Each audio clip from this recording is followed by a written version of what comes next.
Hi, um, it's February 15th, 2022. It's a beautiful night, full moon, full snow moon. Not sure what that means. Probably just that it's normally snowy at this time of year. Um, it would have been my dad's birthday. It would have been his 69th birthday. His name was Frank, and he died on August 29th, 2018. And I got a thought recently about a poem I wrote about him and some other things recently, and I thought, I need to revisit that poem. And actually, the poem, one of the things that the poem is also about is that bookshelf. So,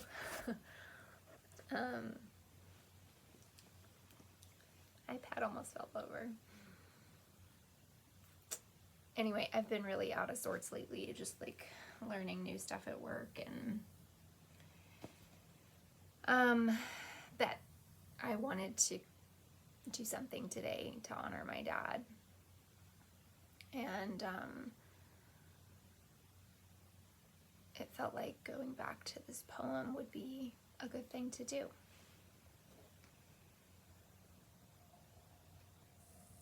So yeah, he died on August 29th, 2018 when he was 65. And this poem doesn't have a title, but I wrote it on August 18th, 2019, so almost a year after he died.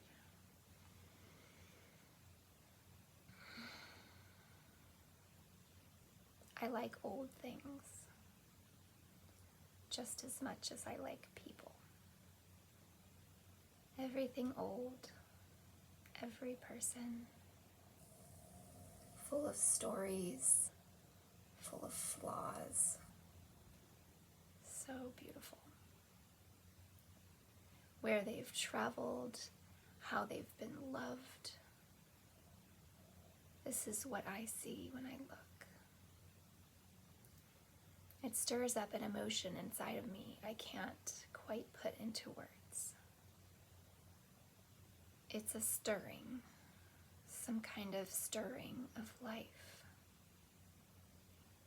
I acquired a quaint old bookshelf the other day, sold to me for $35 by an older man who said, "You must be Italian, you talk with your hands."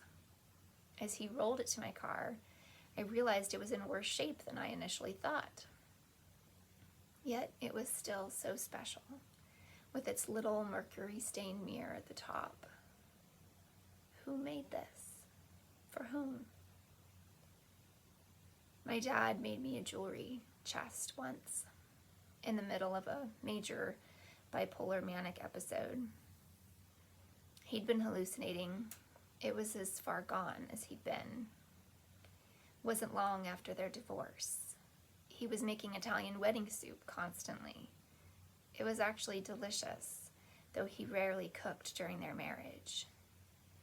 We ate it as he told my brother and I about the 1,000,000 white doves that landed in his backyard and carried the ground away with them. Maybe this was his way of telling us the ground had been moved from under him. That makes sense. What do we do about Dad? We all asked ourselves. Dad is so far gone. And then he came over to Mom's one day and said he had a present for me. He was a carpenter, see?